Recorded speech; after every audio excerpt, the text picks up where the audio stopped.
বাবা মা বহুবার বলেছিল যে জামাই ষষ্ঠীতে আসতে। কি করব, গত সপ্তাহে শনিবার অবধি পরীক্ষা ছিল আর রবিবার ছিল ইয়োগা ডে, তাই সারা সপ্তাহ পুরো দস্তুর স্কুল করে আর বাড়ি আসা হয়নি।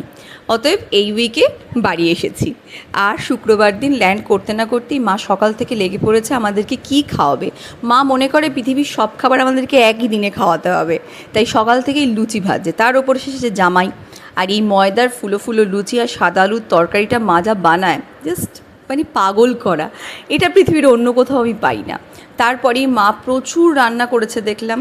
মা আমাকে বলল যে আমি সব কিছু করে দিয়েছি, তুই এবার একটু গুছিয়ে টুছিয়ে দে, আমি আর পারছি না। মা আর বোন মিলেই সবটা করেছে জানেন। আমার তো পরীক্ষার খাতা দেখা চলছে, তাই 2 সেট খাতা নিয়ে বাড়ি এসেছিলাম। সারাক্ষণ বসে শুধু খাতা আর খাতা, তাতেও খাতা শেষ করতে পারিনি। যাই হোক, মা একটা আম কেটে দিল, আর এই যে ফিনিশিং টাচ দিচ্ছে বোন।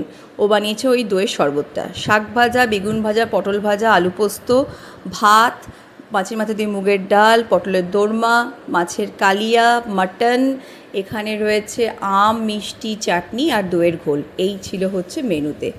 তবে দেখা যাক যে যার জন্য বানিয়েছে জামাই মেনু দেখে খুশি হয় কি না হয়। আর পাশের থালাটা সাজিয়েছিলাম বোনের জন্য, ও আবার কাঁসার থালায় খেতে চায় না, ওর যে কী সমস্যা আমি জানি না। যাই হোক, কাঁসার থালাটা আমি বসে পড়লাম। ওর জন্মদিন ছিল গতকাল, আর ও একটা এরকম সাদা প্লেট নিয়ে বসে পড়েছে খেতে। দেখা যাক জামাইয়ের রিয়াকশন দেখা যাক। জামাই বসো, জামাই। ওটা ডিজাইন করার জন্য দেওয়া হয়েছে তোমাকে, কষ্ট করে বানিয়েছে।